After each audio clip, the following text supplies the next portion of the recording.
Amakhaza nemvula akuzange kuzivimbe izindimbane zabathandi bebhola likanobhutshuzwayo ukuzobukela le midlalo ephinde iveze ithuba entsheni efisa ukudlala ibhola esigabeni esikhokhelayo.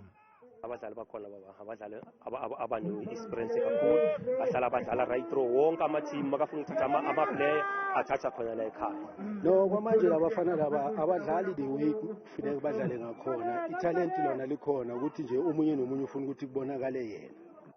Amaqembu ayingxenye Kwamahlobo Festive Games kukhona iSoweto Stars, iMeadowlands Professionals, iJabaf Masters. Ngingayishiya kanjani abafana besikebhe Mketule abadume ukutheleka enkundleni ngendiza enophephela emhlanje.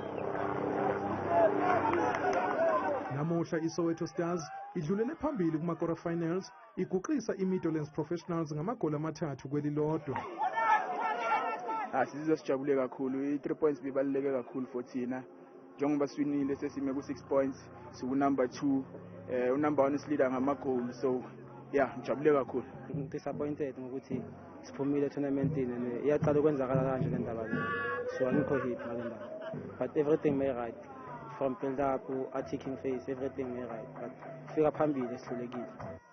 iJabaf Masters neSiyanqoba Academy bashane baze babukana ngegoli elilodwa, kanti Siyanqoba ibiphethe abadlali abasebancane idlulele kuma-quarter finals ivunwa amaphuzu. iMeadowlands Professionals iligezile ijezi. Iningi labalandeli ithwele ngeqoma isikebhe Nketule njengoba sibheke nakuma-semifinals emidlalweni yama-Festive Games ethembisa.